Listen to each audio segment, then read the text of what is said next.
Hello, and welcome back to Literally Literary. If this is your first time joining us, be sure to check out our previous episodes. This episode, we will continue our discussion on I Am Not Your Perfect Mexican Daughter by Erika L. Sanchez.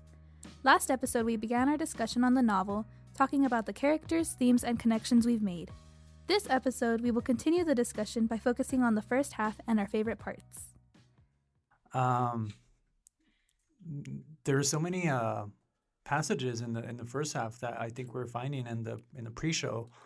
But first, I hope everyone's doing well out there. We imagine ourselves just as a kind of solace for people to just be able to have time to read and talk about books. Yeah. We've talked about openings a lot, and from what I remember in the other episodes about the other books. Mm-hmm. So I think you all wanted to talk about the opening for this one, right? Yes. Well, just as an aside before we even get into it, I was rereading this, and I don't know if you guys have experienced this, but I guess in these times of isolation and self-quarantine, I think our minds, there's these new social rules being created.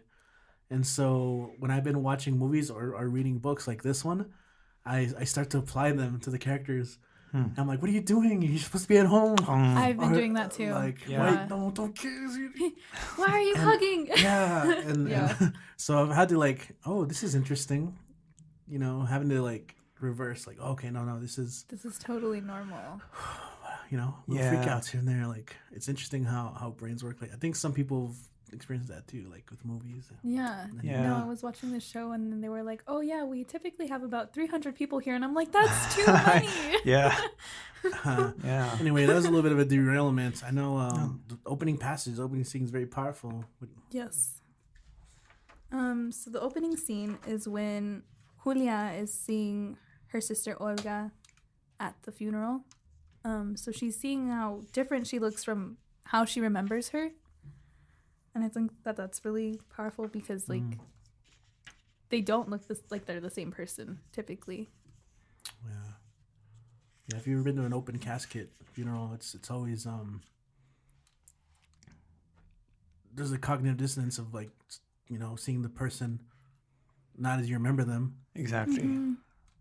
Kind of shocking. Yeah. Not to deal with, Yeah, I mean, it's always a very difficult moment for me personally, as I'm sure it is for y'all. And it's something that was it Sabrina and Karina, where where the makeup, right? And here I think it's kind of contrasted because she kind of emphasizes she's got foundation, and she's wondering, she says, don't they pump your body full of strange chemicals to prevent your skin from stretching and puckering? So, she's criticizing the way that the body was prepared.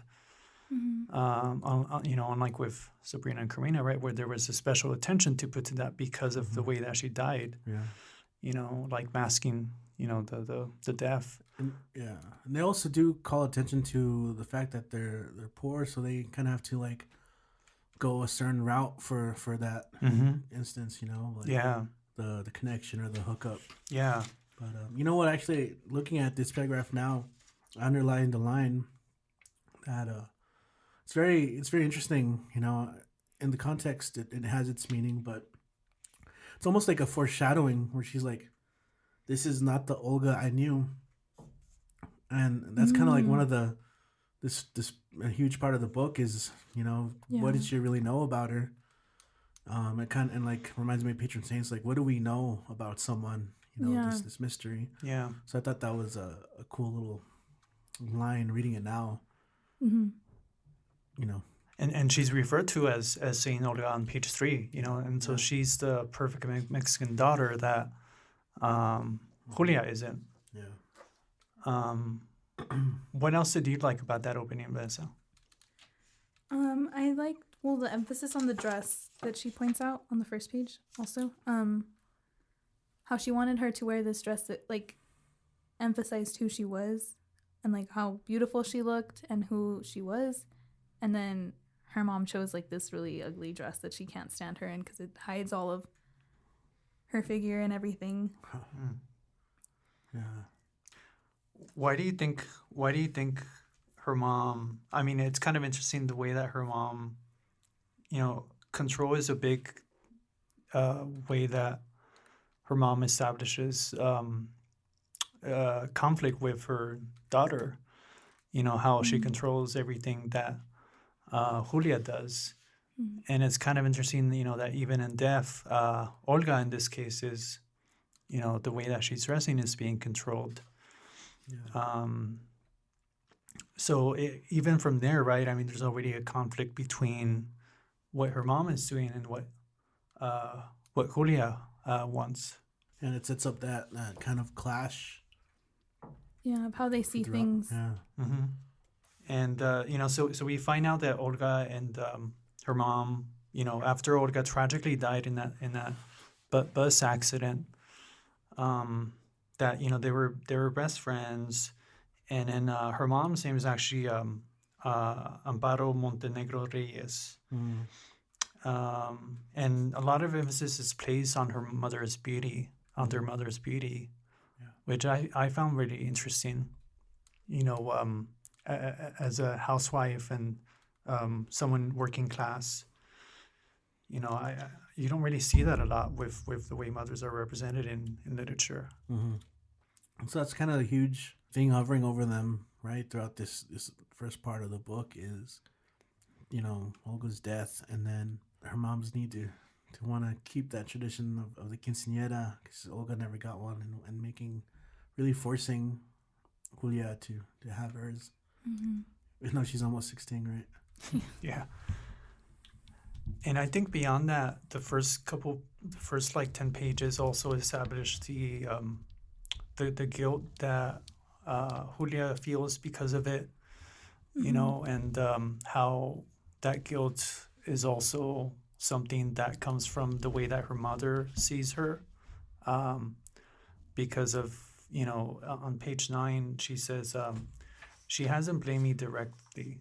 We all knew it wasn't the driver's fault, but Aman needed someone to accuse. I can see it in her big sad eyes every time she looks at me. So it's kind of that unspoken way of being that throughout the novel, right? I mean, it's something that ultimately we will see if it is spoken, but just another way that they become even more distant from each other. Right. After that, I had a passage on 31, but Richie, I think you had one before that, Yeah, right? I had one on page 19. So, Julia wants to be a writer. She has these literary aspirations. And we learn that she's a voracious reader.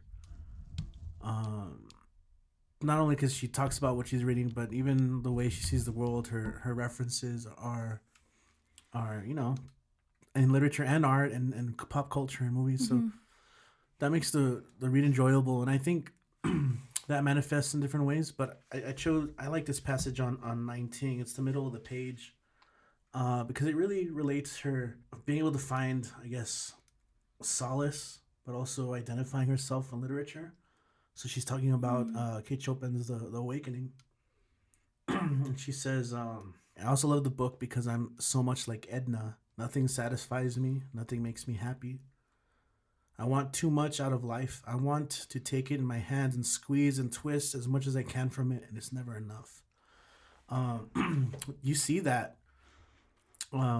follow her all throughout the book. She, she's really battling this depression, even in good moments, but like the fact that now her sister's gone and there's this mystery and she doesn't know what to do. Like you kind of really see that manifest and I think this passage really calls to her this issue that's in her, like never feeling satisfied. And I think a lot of us can identify with, finding solace in a good book and maybe finding a place to go. For sure. The Awakening is actually my favorite Kate Chopin story, and if I remember correctly, doesn't it, I mean, it's kind of a dark foreshadowing because, correct me if I'm wrong, but doesn't like the main character, the woman, I think she completes suicide by just going into the ocean, from what I remember at the end of it, and that's her way Yeah. of being free. Mm-hmm. Um, it, and so it's kind of here, it's an interesting intertextuality because if the reader has read the Awakening, they can kind of pick up on those things, Mm-hmm. that ultimately, like you were saying, right, with Julia's depression, Yeah. she's identifying with characters who are like that. Mm-hmm. Yeah, and all throughout the book, she has a lot of problems with different aspects of society or her classmates, like whether it be some things that she feel are more vapid or not things she's concerned about, and so I think that all kind of manifests to what she's going through. Yeah. And I think just the what you were saying about how we can identify with books, and I think that's ultimately important to have a podcast like this so that readers can identify with, Yeah. the characters and, you know, I keep saying right, but like Tea in London, right? I can't really identify with that, and um, these are stories that because of that, like they become more real to us, Yeah. you know. So like even if we've never been to Chicago, we might recognize her neighborhood, Mm-hmm, mm-hmm. and a lot of the Mm-hmm. community who, in this case, again, you have with immigration, maybe kind of the generational gap in values and Yeah. culture, and through religion, through food, all these things. So Yeah, Mm-hmm. that's why these books are so awesome to read now. These contemporary books. yeah. So after that, what really? Oh, 29. oh yeah. So after that, what was Word. what? So you mentioned Words. school. Mhm. Yeah. What about words? Um, our love of words, I guess. So on pages, I guess starting on 28, continuing on to 29, Julia is in her English class with Mr. Ingman, and he asks everyone in the class to pick their favorite word, and then they have to explain it to the class. And I like that she includes this entire list of words because she has a hard time thinking of it at first. Mm. And I can't even think of my favorite word like off the top of my head. You know what I mean? It's hard to choose. Yeah. So then she creates this entire list of words. Once she like gets started, she's like, oh, and this word too. I don't even know where to go from there. It's a good list. Yeah, It's it's a a good good, list. yeah. Well, Serendipitous. the last word the word that she ends up deciding on is wisteria. And so when she describes it, she says, I don't know, it's a flower and it just sounds beautiful. It also rhymes with hysteria, which I think is kind of cool. Mm-hmm. And maybe this sounds weird, but when I say it, I like the way it feels in my mouth. And I really like that because I don't know. It's just like such a great way to describe the word, like the way that it feels in your mouth. Mm-hmm. And I feel like you can really touch on that because you love language so much. Yeah. The shape of sounds of words. I Right. think Mm-hmm. it's all about like communicating through language, and through Mr. Ingman, they have a conversation later about the power too, languages of power, and just this again speaks to Julia's literary, Right. her that's her strength, is in language, and Mm-hmm. and something that I always thought was cool, like the way she describes people, and that requires a good vocabulary, lots Right. of good reading background. You can't just the list reminds me of an assignment I did in ninth grade where my English teacher had us write down a list of our favorite words, and then he had us write a poem, but we couldn't use any of the words we wrote down. Oh, I was like, oh, that's cool. What? yeah. Okay. Interesting. Pretty much kill your darlings, Yeah. Interesting. concept. But... And on that same page, though, I don't know. Did you have anything else about the Well, words? I well, I'm in a linguistics class now. So I've really been paying attention to the way that words are formed and the way that they're pronounced. And so I really like that this was like an assignment that she had. Because I've never had an assignment like this. Yeah. So I thought that was really interesting. No wonder you really like talking about names and stuff. And that's such a great transition, because right up in that mix, you also have this aspect with her name. And so in that same section, right, it's pretty much pointed out that Julia, prefers that pronunciation of her name, Julia. And so when Mr. Ingman, she writes, he always says my name exactly how I pronounce it, the Spanish way. That's really important.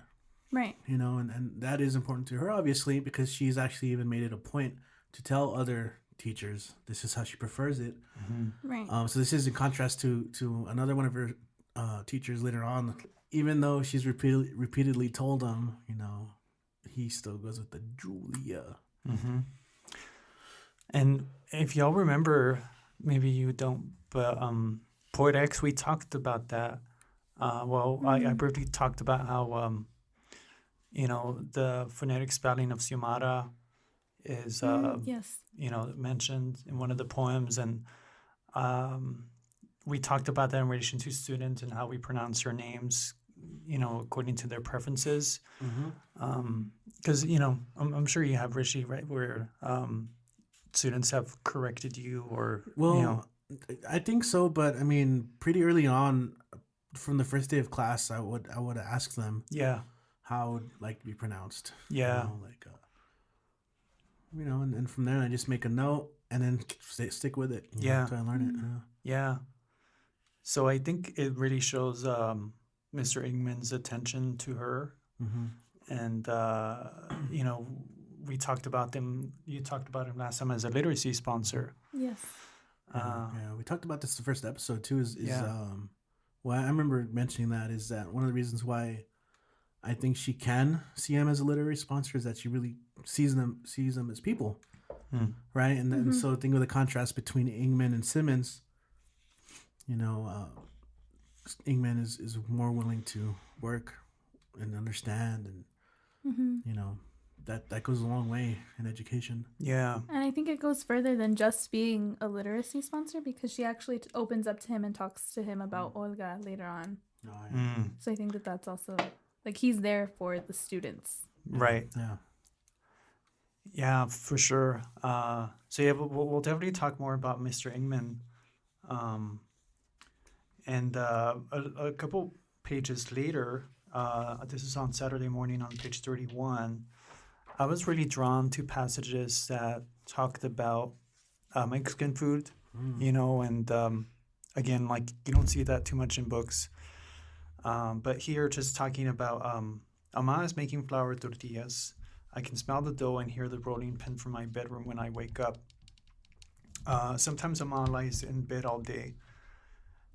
And other times she's in a cooking and cleaning frenzy. It's impossible to predict. And, just looking on the surface, you might think like this is just another like maybe like a tokenism, right? Where it's just kind of like, she's Mexican, so you got to put something Mexican in there. But I like what Erika does by page 32, where now it's not just about the food, the tortilla itself, which, in Chihuahua, it's flour. But if you go deeper south, it's going to be corn, so there's like wars over that. But it's, she says, what kind of girl doesn't know when a tortilla is done? And then I study that, she says, I study the tortillas as they heat on the comal and try to flip them before they burn. When I turn the first one, I see that I've left it too long. That side is almost burned. Amal tells me that the second one is too pale, that I have to leave it on longer. But when I do, it gets too crisp. When I burn the third one completely, Ama sighs and tells me to roll them out instead while she heats them. I take a rolling pin and try my best to shape the little balls into circles. Most of them end up in weird shapes, no matter how much I try to fix them. So this little moment where she's learning how to make tortillas and roll them, and I'm sure we've all had that moment too where it gets burned. You turn away for a second and like it's all on fire. Becomes a point of contention for her and her mom because it's that gender role that is prescribed to her about, well, what kind of woman doesn't know how to make tortillas. Yeah, it's iterated twice in that little passage. Yeah. So I really like that because of it, and just the domestic literacies that her mom is passing on is done in a way that is just to kind of end up putting her down, and kind of put her in her place, instead of like being nice about it and like being understanding, having it as a moment of bonding. There's a lot of stories in film where making food becomes a moment to bond. Like I remember Kramer versus Kramer. It's a divorced couple that, there's a great scene about how to make French toast, and that's how like the dad learns how to cook. But here it just becomes something else, and another way that Julia, just grows to resent her own mom. Yeah, I mean it's a great. This scene's a great microcosm of like the entire conflict in a way that they have. Because to Julia, it's like we're just gonna eat them. What matter? What shape doesn't matter. It's still a tortilla. I'm gonna eat it. Yeah. And, to her mother, she doesn't understand why. To her mother, it's important to do it the right way. And again, food's tied to culture, so I think that's a huge aspect of why her mother's very upset about it, because it's like feeling like she's losing her culture. Yeah. In that sense. Yeah, that's interesting. And so the shaming, right? It's kind of I guess you could call it food shaming in a way, cooking shaming. I don't know. I know that like one of the feats of like Mexicanness is like not needing to be able to turn over the tortilla just with your hand. Yes. Like yeah. Or I mastered that one. Yeah. That's me. Like, damn. Or not even needing the comal, just doing it over the burner. Oh my god. Does anyone get that? Like, yeah. The different tests that we have, in Mexican culture, like that you're not Mexican enough, right? Right. And I think that's of course part of Julia's struggle. Yeah. Yeah. No, that's a good scene that is indicative of that. Yeah. Even right after that, she her mom disapproves of the way she dresses too, right? She has this way of like doing the sign of the cross. She doesn't approve of it. Yeah. And then I think she also references when they talk about the quinceañera, and she's like, something like what kind of woman who doesn't even know how to make tortillas doesn't want a quinceañera or something like that, right? So she kind of just keeps bringing it on, to spite her. Yeah. And then a little later on, I think you had mentioned, Richie, Mr. Simmons, right, who stands diametrically opposed to Mr. Ingman. He's got like the teacher. Yeah. He's got like the Confederate flag. He pronounces her name wrong. And Ronald Reagan, a quote on his wall or whatever. Has no. What does that mean? Like. Yeah.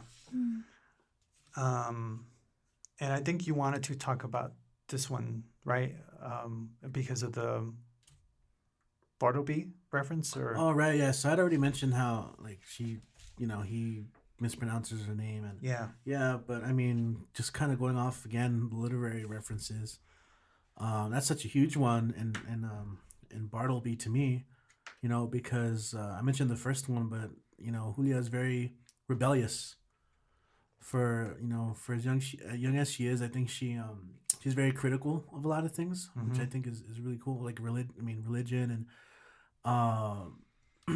the way men treat women. So, like, she's very gender conscious of these things, and I know that in Simmons' class, she refuses to do something, right? And so that's that Bartleby reference, right? She says, "I want to get all Bartleby about it." You know, and if you know, you know. It's it's that iconic literary line. I'd prefer not to. That resistance, and that's kind of what leads to you see that she's always getting in trouble, and that's kind of one of those threads that, again, is kind of connected to how her mother blames her for Olga's death because she had gotten in trouble, and so series of events that led to this happening. But I just I like the way she enacts, again, seeing herself in literature, but also enacting through what she reads. So I'd prefer not to. Her refusal, her rebellion against someone she doesn't really. Why? Yeah. Much. You were gonna say, Vanessa? I've sounded like you were saying something. I don't remember. I Go got on. into it. I don't know. Prefer not to. Yeah. I'm just kidding. I don't know. I don't remember what I was gonna say. It's the only appropriate response. I think she reminds me what you're saying about her rebellious nature. It's kind of like Augie March. If any of you have read Saul Bellow's Adventures of Augie March, and how he's described as like having opposition in him. I see opposition in her, and I think that's one of her strengths. Is being able to stand up to authority figures. I just wanted to highlight the same passage though for the scene. And I think you all have different passages about the scenes and how she describes things. On 37, there's a scene here at the bottom where, she's talking about the neighborhood. She says, "The sky is clear, a blue so bright and beautiful that it hurts to look at it. Maybe I should have waited until the end of the day to see if I could convince Lorena to go with me, but there's no way I'm going back inside now. The birds are carrying on, and the streets smell like frying chorizo. Cars are honking. Men and women are selling fruit and corn from carts. Mexican music is playing from every direction." Just a beautiful way of describing the culture, and I think that's something we can all relate to. We talked about that. Reminds me of the beginning of Poet X. Yeah. Stoop City. Oh, yeah. I was gonna say the sentence following where you stopped. I think Yeah. ties into that also. Yeah. For sure. The cat calling, right? Yes. Yeah.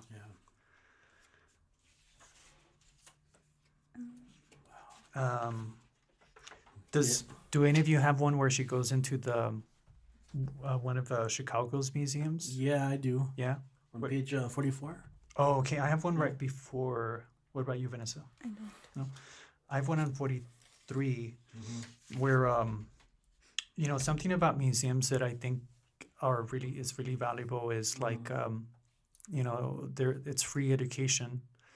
And I think that's something that ties in as well to the arts, because the arts and humanities is something that benefits all of us, and so whether it's music or film or whatever. And so, there's a scene on 43 where it says, "When I tell the woman at the counter that I would pay $0 instead of a suggested donation, she eyeballs me as if I am some sort of criminal. And she says, 'Don't we all have a right to art? Are you trying to keep me from an education?' That seems very bourgeoisie, if you ask me. I learned that word in history class last year and try to use it whenever it's appropriate, because Mr. Eamon always tells us that language is power." I just love that little moment. Yeah. Same here. I think it speaks for itself. Yeah. Yeah, absolutely. But then she dives in later. She's talking about the pieces and the effect it has on her. So on page 40, the next page, right? She's talking about one of the pieces, and I don't know, like the other things, anything we've read, if it's a song or something, and I don't know it, I look it up. And so she's talking about this painting, Judith slaying Holofernes. Have you guys looked that one up? Yeah, it's pretty. Yeah. It's beautiful. I've seen it used quite a bit these days, but yeah, it's pretty. But she talks about every time I see Judith slaying Holofernes. Sorry about my mispronunciation. If that's she says, I noticed something new. That's what's so great about art and poetry. Right when you think you get it, you see something else. You can find a million hidden meanings. So going on about like museums and art and writing and poetry, like and the power of language, right? As she talks about. I was thinking of the way later on she talks about physically feeling like it takes her breath away. Later on that page, it reminds me of Walter Benjamin's art in the Age of Mechanical Reproduction, right, where he discusses, the work of an art and having its I forget what the phrase he uses, the aura. Yeah, I think he said he refers it to as aura, but it's like the soul of a thing, right? And so, I think I've mentioned it for other. I can't remember.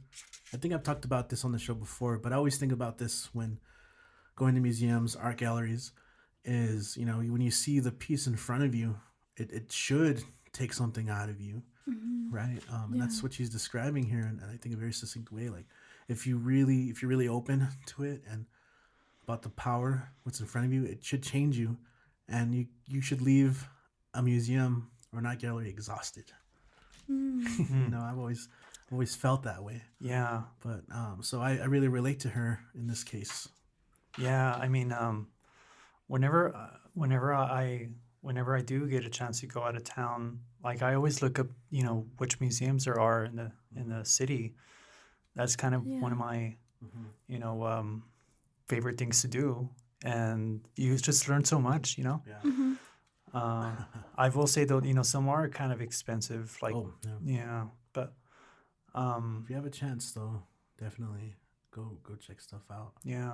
Also, that passage I read about like being able to go in and see a different every time, it reminds me of in literature we talk about the big baggy monsters. Remember those? Like when you read like Moby Dick or something. I believe it was actually from Dr. Yoder's one of the classes I took. He would talk about that concept of the big baggy monster that every time you looked at it again or saw it again or read it again, he could pull out something new. Yeah. I think Dr. Gladstein mentioned this, and I talk about it in Dr. Jayasuriya's class also. Is that like a lot of these classes we are going to be reading the same material, but you're going to receive it in a different way just based on where you are in your life. And so I love that she said that. Like I wrote that down, and I was like, exactly, yes, because I have read a lot of these things more than once, and so every time I'm like in a different place in my life, obviously, and so I experience it differently. Yeah, that's really interesting. Yeah. So she's really inspired by this, and if I may, I feel like I'm talking a lot, so I'm gonna shut up after this. No.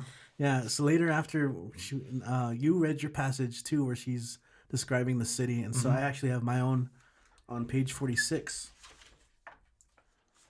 and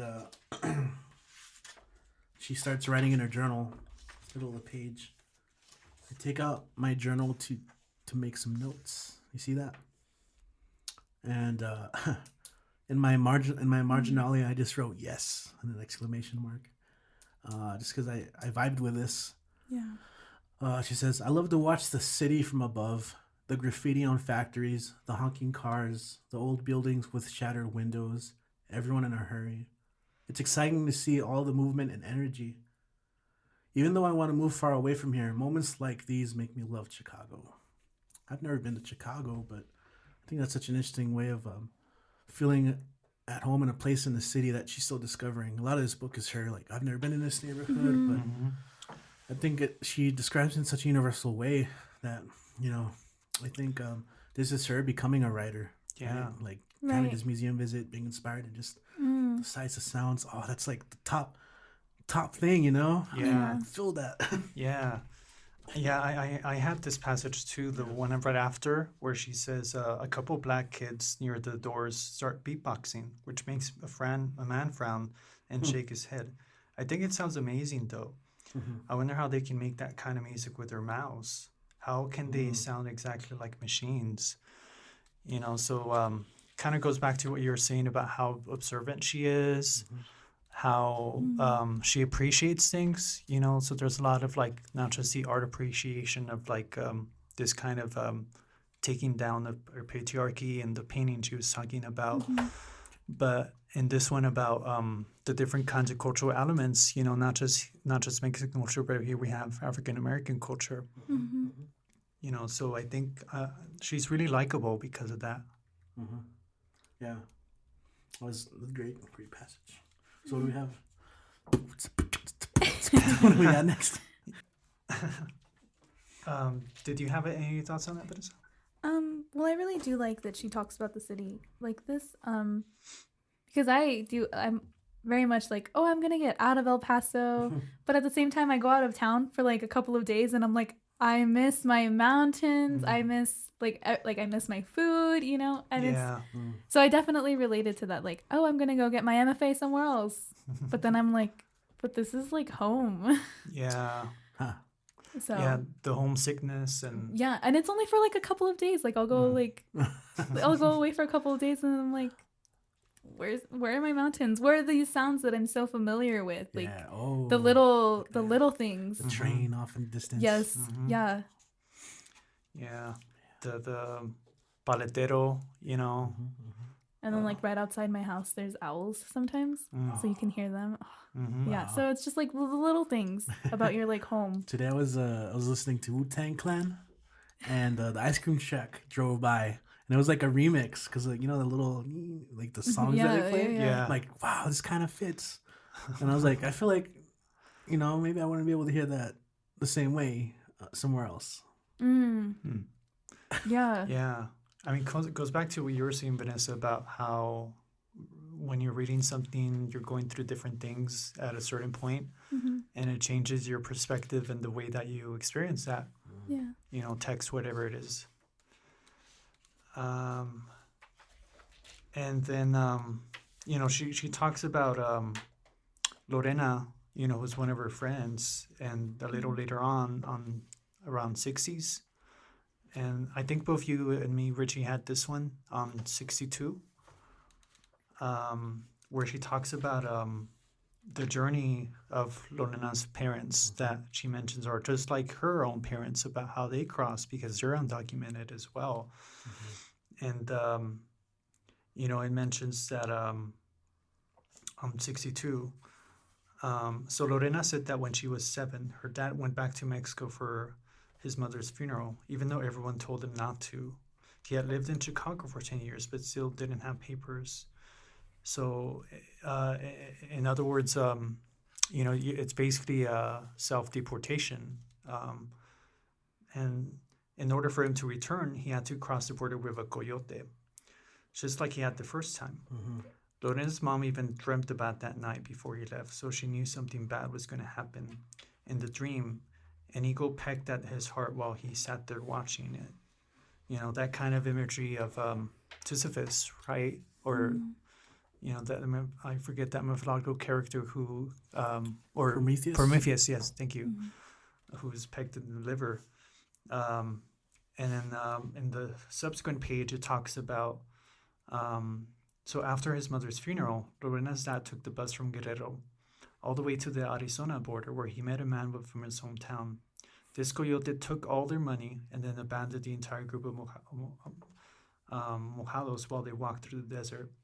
They got lost for 2 days, and the 7 in the group, including a baby, eventually died of thirst. Border Patrol found them all 2 weeks after they were supposed to arrive and shipped his decomposed body to his hometown, where they buried him. Lorena and her mom never got to see him again. That's when I started to understand why Lorena is so effed up. My parents crossed the border like that too, and even got robbed, but at least they made it here alive. And I just wrote down how this reminded me of Devil's Highway by Luis Alberto Urrea, and I mentioned this in the first episode. And the sacrifice, the amount of pain that comes about, because of course, you know, he's going there voluntarily. He had already crossed once, you know, in this way. But it's the second time where he chooses, you know, he has to, right, for his mom's funeral, right? And kind of shows the extent of how coyotes are this way, how the journey itself is so perilous. and how that in turn, affected Lorena and her mom. And it's kind of vicarious too, because she realizes, well, this is just like my own parents. So I really liked how, um, it gives us a little insight into we talked a lot about the generational gap, and so there is that, right? Because Lorena and Julia being born here, I mean, they don't see that, but it's what the parents have gone through, right? That uh, they end up kind of realizing, well, this is the way it is, right? This is what we have to do if we want to survive. We want to find refuge. We have to cross. I also really like that there's the mention of the dream. I don't think we've seen a lot of dreams in the books that we've been reading, but I find dreams so interesting. So whenever I do remember them, I do look them up and I'm like, what's the meaning behind this? And what does this mean in my life? And I've kind of gotten my friends to kind of like be interested. Like they'll tell me about their dreams and I'm like, oh, let me look that up for you. And I'll look it up and I'll tell them, I think this is how this applies to your life and this is why this is happening in this way. So I think that was really interesting as well. Yeah, I mean, it's very Freudian, the whole interpretation of dreams and how the symbolism there of like an eagle, which is it doesn't specify which one, because it could be the bald eagle or it could be the golden eagle, because both countries have an eagle on their flag. And so it kind of leaves it open to the reader. But so there is that, and kind of if we look at it from a Promethean perspective, it's kind of the idea of like, you're being punished for something you've done. So it's kind of that idea of his good act has been punished because he decided to go back instead of staying. But, it's another funeral, just like with Volga.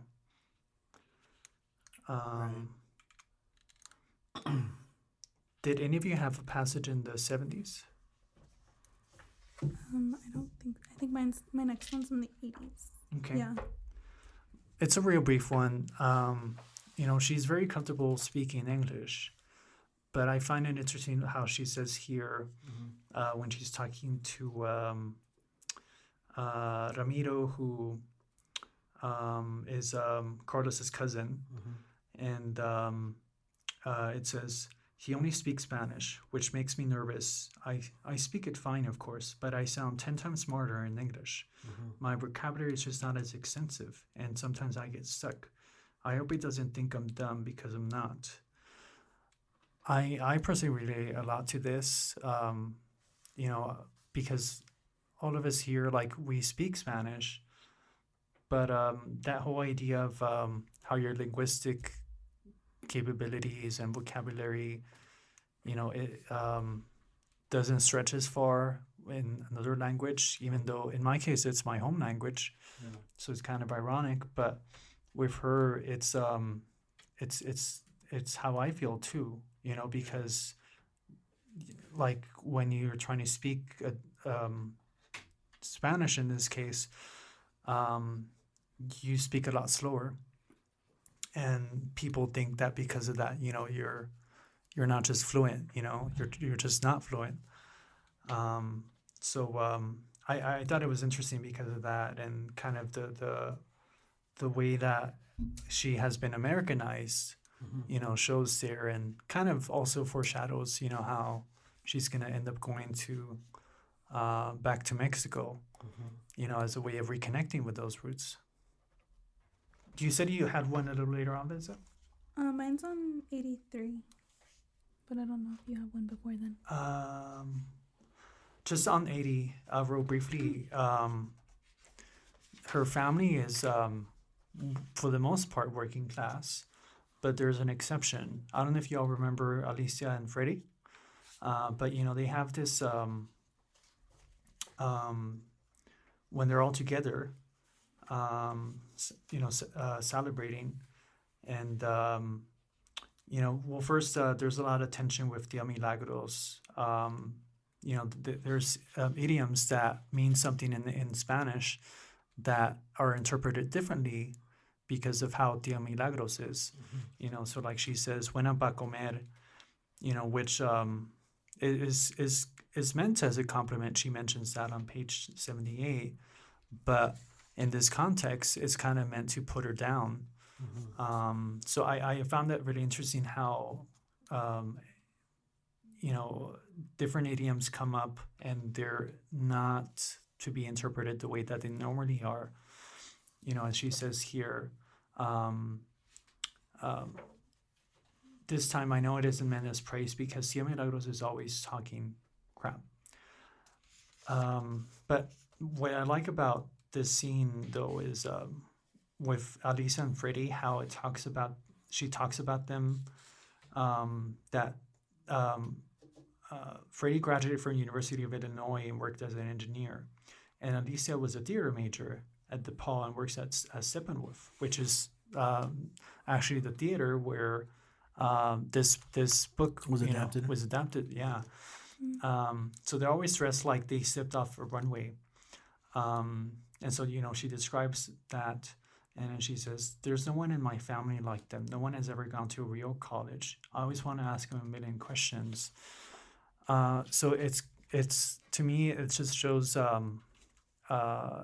foreshadows Julia's own intense fascination, with everything that is part of school and higher education and her own goals, of trying to actually go to college, and how also, because of the family being working class and a lot of lack of equity that we see in college, where there's legacies in Harvard and these Ivy League schools where if you're white, you can get in because of your legacy. But if you're not, then you either have really good grades or, have a really strong admissions essay or what have you. And so it kind of just shows to her that, there's a glass ceiling, that she can actually, become educated, even though she's going to face more obstacles because she's Latinx, and that she has some role models, just like Mr. Ingman is going to help her. She finds Alisa and Freddie kind of inspirational in that regard too. Yeah. So that's why I like that one.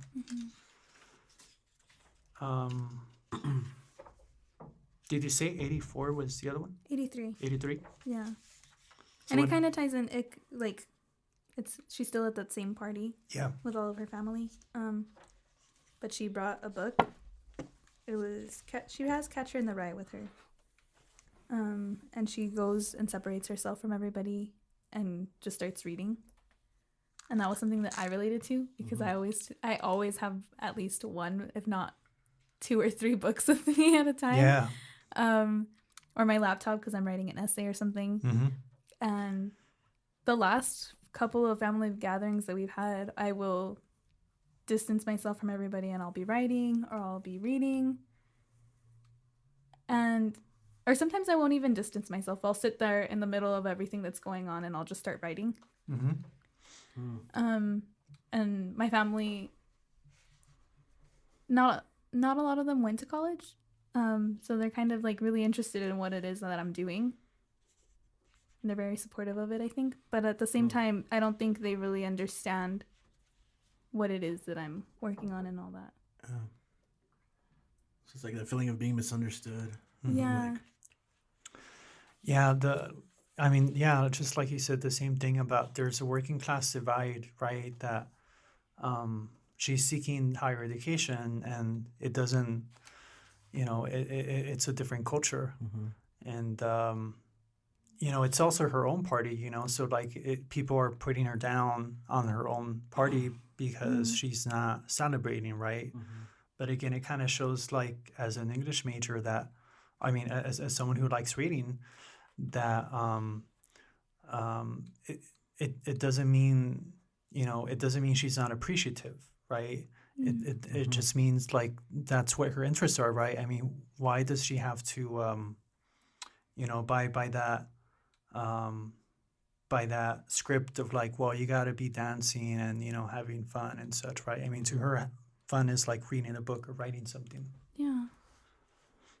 Yeah. So, And, well, I also really like, I didn't really like, but the comments that her uncle makes to her while she's sitting there reading the book. Oh, yeah. So I'm just going to read. What page? It's on 83 as well. And then he says, "What do you want books for at a party?" And then he says, "Family is what's most important in life, Mika. Go outside and talk to your cousins." And her response is, "But I like to read." And he says, "For what?" And I was just like, what kind of question is that? I mean, I've never had anyone ask me that question. So I was kind of like, it's off-putting. Like, what do you mean for what? Yeah. And I really liked her response, though, where she says, "I want to be a writer. I want to write books." So that whole interaction, I think, was really interesting. Yeah, I mean, it goes back to that cultural chasm, you know, that they don't see the value of something that requires a long-term investment. Yeah. You know, they think of it as maybe a diversion, a hobby. Yeah. And it reminds me of, if y'all are familiar with the comedian Bill Hicks, you know, he has this great bit about how he's reading at a diner and this lady comes up to her, the waitress, and, you know, he's reading the book. And she asks, what you reading for? You know, and then he goes on about, well, you know, I've been asked like what I'm reading. Yeah. I've been asked, you know, Like, what the book is. About, yeah. What it's about. But no one's ever asking you, what am I reading for? And, but anyway, so he kind of goes off on that. But it reminds me of that. Yeah. You know? Or like even, it's a little bit of a stretch, I think, but like Patron Saints of Nothing, where they are in the museum and they are looking at stuff. But then he's like, "Oh, well, let's go look at the modern art." And his uncle's like, "No, that's garbage." So I think that kind of also, it's like, ties into that. Yeah. I mean, the high-low culture divide to some degree. And I think that we get the steel, you know, it comes from a place of traditional, you know, Mexican culture, right? Of like family, right? He's really pushing family. And I think that's a good value. Right. You know? Yes. But of course. Bigotes. Yeah. But of course, at the same time, I mean, it's like, you know, he comes from that place where he's not going to understand her perspective because he hasn't seen something like that before. And I don't think it's so much that she's like, "Oh, this book is better than my family." I mean, at the same time she is, but at the same, like, it's more so like she's dealing with the loss of her sister. And so she needs something that will take her out of that, even if it's for a moment. Yeah, that's a good point. Literature is a form of escape. Yeah. I know that's been a critique of literature, right, too? Like all the way back from Plato. Yeah. Right, as escapism, like escaping the world. And so maybe that's the way they see that, too. Yeah. You know, from that point of view. Yeah. Like, escapism as a negative thing, right? Right. But, you know, we know that's not the case. Yeah.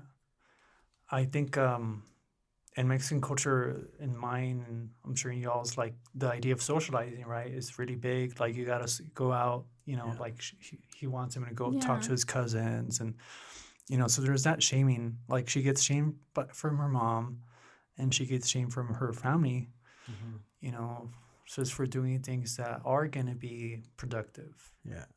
Yeah. There's a lot of shame and guilt in these pages. So after that, I think I had one right before the half of it. But Richie, did you have one? My last passage before the half is 148. So I don't know if anyone has anything before.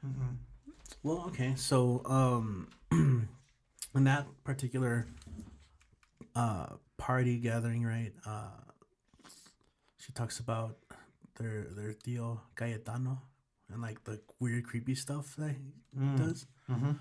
So I'm fast forwarding to page 148, and this is when she's walking home by herself and is being catcalled, verbally accosted from these guys in a car. And so this is something that's kind of been happening throughout the book in little ways, but she talks about. I think it's a very pertinent discussion on the monstrous side of our human nature, particularly the way men act against women. So it's the top of the page. She says, "When I was a kid, I assumed. Sorry. When I was a kid, I assumed that El Kukui was a hideous monster that hid under the stairs, not an actual person. I thought he was a creature covered in matted fur, his face grotesque and contorted, with giant fangs and bloody eyes. I was wrong. If only terror could be that simple." That's such a great line. Only Yeah. terror. She's being pretty much followed by these guys and has to kind of a stranger. There's that side, and even in the book, there's these little moments of kindness. Again, I think I've said that about other books, but this elderly man who offers to walk her home. And, Yeah. there's even previously someone who bought her dinner too, like a paying it forward type deal. But anyway, this passage, I think is a good way of summing up these little incidents that happen throughout the book. So aside from her classmates and the catcalling stuff that she mentions, you have, for example, Ramiro, right, the cousin, who, and even as awkward as it is, right, he steals a kiss, and the way, his cousin says, "Good job, hermano," right, when he stole a kiss, and she's like she's some property, and it really made her mad. Yeah. You have, was it Vanessa's father-in-law, Jose Luis? There's that passage where she's like falling asleep, but he's like she imagines him like doing something with his phone, like it's very creepy, sitting in front of her 'cause she's wearing a skirt and stuff, and Cayetano, right, Theo, Yeah. doing weird, he was sticking his fingers in her sister's mouth or something. Oh, yeah. Yeah. And Yeah. then, even through her mother, when she goes to work with her, the way Dr. Scheinberg, looks at her, right? So Very voyeuristic. so Go ahead. yeah, no, I mean so I chose this passage because to me it kind of is an opportunity to talk about all these other incidents, and this idea of a terror that's not so simple, Yeah. Yeah. It is a big terror for her, and it's something to be addressed. Yeah. And we talked about it too in Sisters back in Kali's book, Sabrina and Karina. Yeah. And then This idea of the mythical kind of danger. in In that case, yeah, we did talk about that, the dance with the devil type. yeah, Is that what it was? something like that. A monster I can't remember the name of.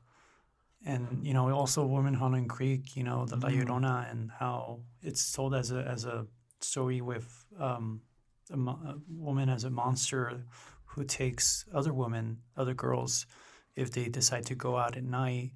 And so it was meant as a kind of social control of you're not supposed to go alone, and you're supposed to get married if you do. Right. And so this is also the scene where the quinceanera, right, and it becomes a big source of conflict for her because for one, she doesn't want it. For two, she's practically 16. And again, it kind of shows that she's not being listened to, and her mom is doing it basically just as a kind of consolation for her sister, who didn't get one. And at the end of that, so this is the end of chapter 13, and where we leave off the first half of the book during the summer break is it's reference here that maybe she should live in Mexico, but she's skeptical about that, and then she says she has a big confrontation with her mom, and then her mom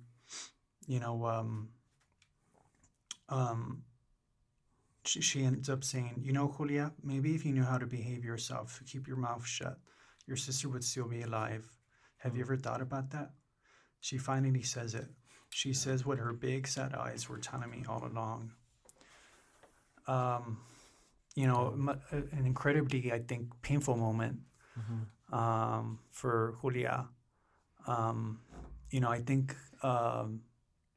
for it to come from her own mom, you know, says a lot. And of course, it just leads to a downward spiral for Julia from there. Yeah. But you know, we'll talk more about how things take a different turn in the second half of the novel. Did you all have any closing thoughts? I'm like, all of this stuff is like so important that we're talking about. The whole thing with the quinceañera, I mean, I never had one. I see why her mom felt like it was important, but I also feel like it was too late. Like, I don't think that it was a very productive way for the mom to deal with her own feelings. I don't think it helped the mom resolve anything. I think she thought it would. But then when she realized it didn't, she was like, okay, I'm sending you off to go be in touch with your roots, kind of thing. Right.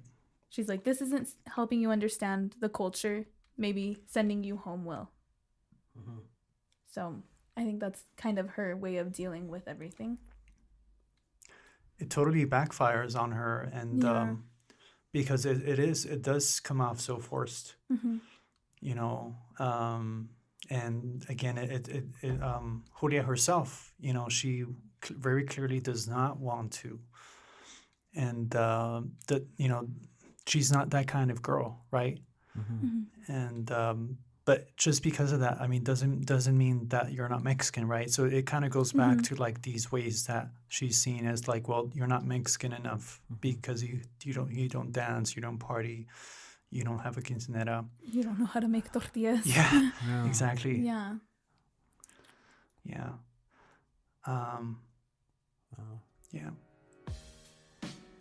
Thanks for joining us on this week's episode discussing I Am Not Your Perfect Mexican Daughter by Erika L. Sanchez.